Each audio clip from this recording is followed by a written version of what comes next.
Kamairang Vidya Jyoti Inclusive Secondary School, kabadai ka school kabagenthop lang ye ki Khynnah school ki Duna ha ki Dkhot men, ha ka shitarik no pra arhajar arpulai, kalayo ban rakhe ye ki International Day of Person with Disability, lani ka jing rakhe Kyrpang ye ki Khynnah ki Badon jing Duna ha ki Dkhot men, bat ban penmi pisa na ka benta bantai ye ka school building, lapelong ye ka jambal sale kam food fest, bat kumjo ru ye ka school concert hapo madan mot tirot mairang mission.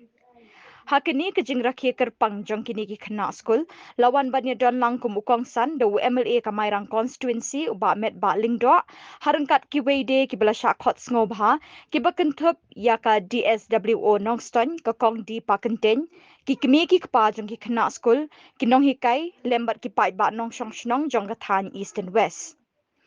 Haka jingkren kumukong san uba met ba lingdo ulai kublai Kyrpang ya ke KGP Sinot Sngi kabelas dang ya ke kamban play ya ke school da ke jingkmu ka Kyrpang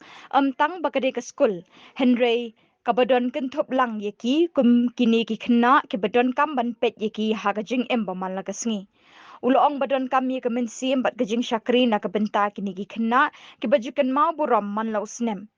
bat kadai ke benta jong wei la wei unong shong shnong Shushu akani kesngi kalau dondu ke jing penkup buram ling bau kongsan yaki Khynnah puli jong ni ke school ki bala pas bah ki eksamen beper jong snem arhajar arpulai. Ki badon ye ki Khynnah school ki ba yelong lem ku balong lem yu we teng ke sem jing ba tumno ye ki Khynnah ban ai ki jing kai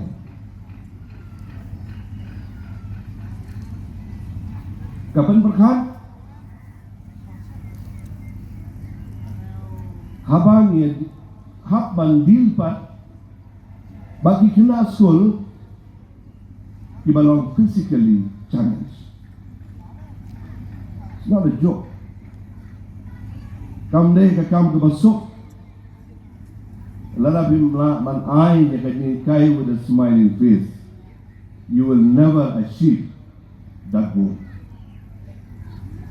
You will never achieve that goal. The theme this year for the International Day of Persons with Disabilities 2023, the current shy but the current clear. United in action to rescue and achieve the sustainable development goals for, with, and by persons with disabilities. KGP Sinot Sngi kalabo ya katong ban ai ya kanega platform ya kita Khynnah school